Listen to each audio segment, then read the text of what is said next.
Discurso direto na Eclésia. Pontos de vista sobre assuntos que preocupam a sociedade no momento. Discurso direto na Eclésia.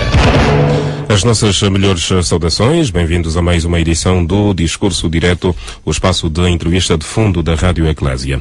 Consigo estarão o Padre Candange, jornalista, e Manuel Vieira na condução deste espaço, que hoje tem como convidado a Bela Palanga Chivuco-Vuco, político, ligado à UNITA.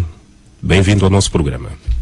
Muito obrigado e saúdo todos os ouvintes da Rádio Eclésia e agradeço a oportunidade que me dão para poder comunicar com os ouvintes. Muito obrigado.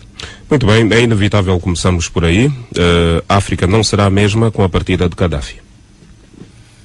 Eu penso que é preciso perceber que estamos numa fase de processos de transformação profundos e nenhuma sociedade estará imune a isso, porque a expectativa e a esperança e aquilo que os cidadãos querem é o melhor para as suas vidas. E espero que as sociedades atentas, as lideranças africanas atentas também, antecipem-se às transformações que os cidadãos precisam e sejam as lideranças a tomar as iniciativas, não é verdade? Para não ser feita a transformação de forma caótica, como assistimos na Líbia, e, sobretudo, a forma como o próprio Gaddafi foi morto, que aquilo foi praticamente um assassinato. Portanto, não podemos ser apologistas desse tipo de atitudes, mas se as lideranças não tiverem capacidade de tomar iniciativa e anteciparem-se aos fenómenos, o risco que há é das transformações, tal como ocorrem no Magreb. Portanto, é isso. Defende a ideia que a justiça foi feita? Acho que houve transformação. E é positivo que tenha havido transformação depois de mais 40 anos de ditadura, mas que as transformações podem ser feitas de forma responsável, desde que as lideranças, na verdade, tenham a capacidade de fazer as leituras adequadas sobre as expectativas dos seus cidadãos, na verdade, e puderem dar resposta de forma positiva a essas expectativas. Mas por que fala sempre sobre as lideranças? Fala sempre sobre as lideranças e não propriamente os interesses ocidentais que volta e meia determinam este xadrez político. Eu não sou apologista de olharmos sempre para os fatores exógenos. Nós temos que olhar para nós próprios, não é verdade? Se nós ficarmos aqui a pensar ainda o colonialismo, é porque o neoimperialismo e tudo isso, estaremos a passar-nos a nós próprios um certificado de menoridade. Significa que, afinal, nós somos manípulos de outros interesses, quando nós podemos pegar em nossas mãos as rédeas dos nossos destinos. E por isso temos que ser nós a dinamizar os nossos processos. Portanto, eu não sou muito apologista de pensar que é o Ocidente, porque são os interesses russos, são isso e aquilo. Não, as nossas sociedades têm que ser o produto do nosso trabalho, da nossa visão sobre o que queremos dos nossos países, não é verdade? As políticas que nós definimos e a forma inclusiva como trazemos toda a sociedade para os processos de transformação. Mas então é favorável a uma pena de morte? Eu não sou. E posso dizer que, apesar de nunca ter sido pessoa assim aderente do Gaddafi, eu acho que foi muito mal o que aconteceu com ele como pessoa, não é verdade? E pela primeira vez fiquei assim um bocadinho aliviado, porque na Côte d'Ivoire, quando os insurgentes ou o grupo do atual presidente encontrou, na verdade, o presidente Gbagbo foi tratado com alguma dignidade. Na verdade, felizmente, isso a mim orgulha-me, foi tratado com alguma dignidade. Podia ter sido melhor. Na verdade, não era preciso meter o presidente com camisa interior, em trajes menores. Portanto, podia ter sido melhor. Nós temos que começar a passar uma ideia da nossa dimensão de humanidade, a forma como tratamos uns aos outros, não é verdade? E nesse aspecto os líbios falharam. Fizeram uma revolução extraordinária, mas falharam no tratamento que deram ao Gaddafi. Podiam tê-lo levado com todo o cuidado, tratado dele, dos ferimentos que ele tinha e levá-lo à justiça. Não é verdade? Mas praticamente o Gaddafi foi assassinado. Essa parte não foi positiva. Já para terminar este aspecto, que é a nossa introdução, gostaria de ouvir de si, Dr. Abel Chivuco-Vuco, se Gaddafi é um dos líderes que não olhou para os sinais dos tempos, os interesses ocidentais, insisto nessa questão, para além de outras formas de pressionar este tabuleiro político que volta e meia se chama Primavera Árabe. Eu penso que não só Gaddafi.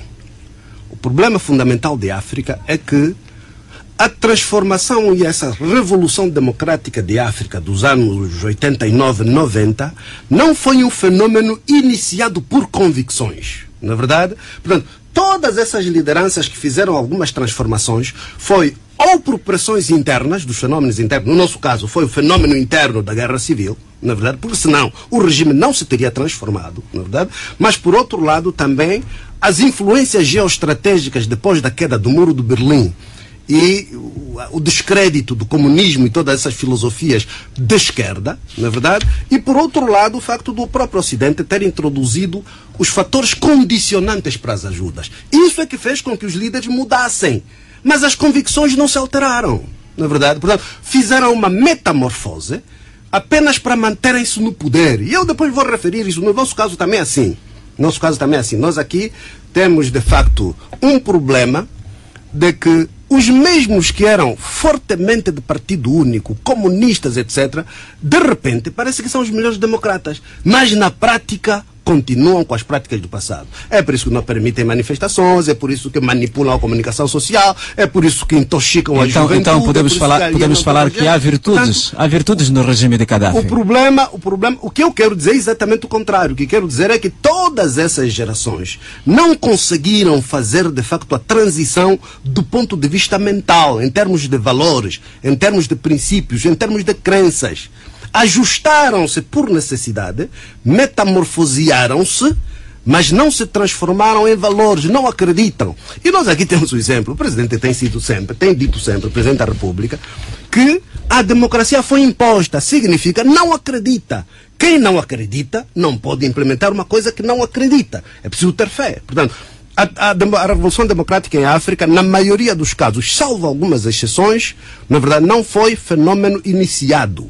Foi fenômeno forçado ou simples adaptação ao contexto e aos novos tempos. Então nega que haja em Angola um processo de reconciliação, uma democracia, nega isso? Entramos agora para o Estado da Nação. Talvez vamos então analisar o discurso do Sr. Presidente, para podermos responder a todas estas questões. Eu considero que é útil e positivo que o Sr. Presidente dirija-se aos angolanos, na verdade, e também é positivo que, pela primeira vez, o Presidente está a cumprir a Constituição, porque nem sempre cumpre. Já o foi no ano passado. Já no ano passado fez o discurso à nação e desta vez também fez o discurso à nação cumprindo a Constituição. E encorajamos que, mesmo fora desse quadro constitucional, também o Presidente, de vez em quando, fale para os angolanos. Agora, o que é pena, para mim, é que o discurso que ouvimos do Presidente foi um discurso comum. Portanto, fez a abordagem macroeconômica das estatísticas, que é um discurso próprio de um ministro do plano, por exemplo, e daqui a dias, quando for a apresentação do Orçamento Geral do Estado, ouviremos as mesmas coisas. Portanto, não houve no discurso do Presidente, do meu ponto de vista, profundidade, não foi um discurso visionário e não foi um discurso com ambição para aquilo que Angola espera, não é verdade? Portanto, o Presidente não transmitiu esperança ou fé para a maioria dos que lutam pela vida no dia a dia. Ideias concretas. Em que é que se apega para dizer isso? Não confortou os que sofrem, estão angustiados com o futuro, coisas concretas, indicadores. O Presidente, por exemplo, foi ambíguo e até um certo insípido quanto à necessidade de demoralização da governação e a luta contra a corrupção e os roubos. O Presidente não esclareceu as dúvidas, as desconfianças dos cidadãos quanto ao nepotismo que caracteriza o acesso à riqueza concentrada nos seus mais próximos e familiares. Há tantos boatos. O Presidente precisava de esclarecer isso. O Presidente não convenceu suficientemente os jovens deste país que esperavam por um anúncio de um verdadeiro programa de reformas democráticas e respeito à lei, ficando-se pela ideia de pronto, vamos conversar com os jovens, isso é confusão. Não é assim. Um programa, uma ideia concreta. Eu acho que o Presidente perdeu uma grande oportunidade. A ideia de organizar os angolas. Já vai continuar, mas voltando a essa questão da reconciliação nacional que perguntava o meu colega em instantes. Uma das primeiras coisas. Há uma passagem no discurso que fala sobre a reconciliação nacional. Uma das primeiras coisas que o Presidente disse, e eu tenho aqui bem anotado, é que uma das condições primárias para a estratégia do MPLA, que é Angola 2025, é a unidade nacional, a paz, a reconciliação e a estabilidade. Estamos de acordo que isso são pressupostos. E o conteúdo, qual é o conteúdo disso? O que é que o Presidente disse sobre essas coisas? Por exemplo, a paz. Sim, senhor, aqui no espaço continental temos paz. Mas o Presidente ou se esqueceu, ou não tem preocupação em relação à questão da Cabinda. Uma palavra os nossos irmãos de Cabinda não teria ficado mal para lançar ideias sobre como é que vamos continuar a desenvolver esforços por via do diálogo para resolver o problema. A estabilidade, sim senhor, temos estabilidade. Mas quais são os fatores propiciadores da estabilidade de um país? Primeiro, são processos políticos sérios e previsíveis, e nós ainda não temos isso. Estamos a tentar entrar agora nisso. E são instituições legítimas e fortes. Nós não temos isso. Porque, e aquilo que o presidente Obama fez no seu discurso, disse no seu discurso no Ghana, é preciso que a África ultrapasse o conceito de que a estabilidade é garantida pelo papel de um cidadão, do homem forte, não é verdade? Porque isso traz o quê? Traz aquilo que eu chamo síndrome da imprevisibilidade. Portanto, estabilidade, aqui está outra questão. E também falou da reconciliação nacional. Bem, falou também, eu me pergunto, falou também sempre disse. Falou também da fiscalização. Depois voltaremos para isso. Mas também falou da reconciliação nacional. É preciso reconciliação nacional. Meu amigo, eu sempre defendi a teoria de que para o MPLA e o Presidente da República, reconciliação significa subordinação de todas as vozes diferentes. E a atitude tem sido sempre por ali. E, infelizmente, no nosso caso, também temos líderes das oposições que tem aquilo que eu chamo submissão voluntária à vontade do sistema. Tem algum exemplo? Tem algum exemplo? Não preciso de dar exemplos, vê-se por aí todos os dias, não é verdade? Apesar da má governação e de tudo que assistimos, há líderes que não falam disso, não levantam os problemas, não indicam caminhos, não fazem soluções. E dou casos. Portanto, a reconciliação nacional não é uma questão que sai de decreto. É um processo que tem que ser contínuo, com gestos, etc, etc. Por exemplo, 10 anos depois da morte do Dr. Jonas Malheiro Savimbi, o que é que custa ao Presidente da República fazer um gesto de reconciliação? Isso é que é gesto de reconciliação. E autorizar a família fazer o funeral. Por que é que vamos continuar a punir um morto? Não é verdade? O que é que custa fazer um gesto de reconhecimento do papel histórico do Presidente Holder Roberto? Toda a gente sabe, são factos. Isto é que faz a reconciliação. E temos o exemplo, por exemplo, do Presidente Mandela, que assim que assumiu a presidência da República, foi buscar o seu antigo carcereiro e transformou-o em seu guarda-costas. Dá sinais de abertura, não é verdade? E nós, não.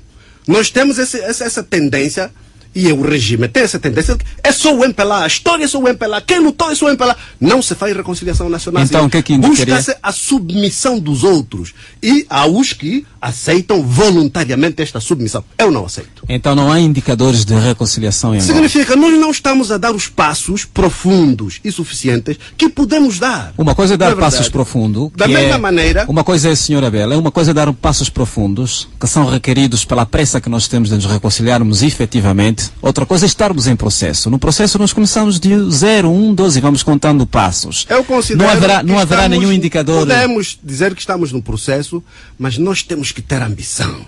Nós temos que ter o melhor. Não é verdade? Por que é que vamos aceitar a mediocridade? Nós temos que querer, de facto, uma democracia séria, profunda. Não é verdade? Porque eu considero que nós não somos ainda um país democrático.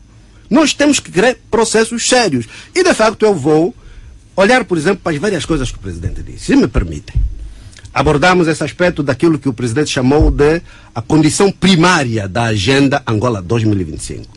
Mas o Presidente falou de muitas outras coisas, não é verdade? E vamos por partes, por favor. Para esquematizar o pensamento também do ouvinte. Todas elas, ou na maioria delas, algumas foi, não diria tímido, mas modesto, e noutras faltou visão e ambição. Por exemplo, o Presidente falou sobre a pobreza. A perspectiva a pobreza extrema. E aqui, eu me pergunto, o Presidente confundiu o conceito de pobreza como se a pobreza fosse só a pobreza rural. Só nas aldeias, só no campo é que há pobreza, não é verdade? E é por isso que ele disse que a resolução dos problemas da pobreza tem a ver com o aumento da produção agrícola familiar e o assistente com microcrédito, portanto, a problemática da comercialização rural e as vias secundárias e terciárias. Portanto, ele entendeu que essa estratégia de apoio à produção familiar agrícola, a questão do microcrédito para as famílias, a questão das estradas secundárias e terciárias, a questão do comércio rural, que isto por si só é o que acaba com a pobreza. E ele depois disse, é possível libertar os angolanos da fome e da pobreza. Doutora, não só é possível, tem que se fazer. O Presidente da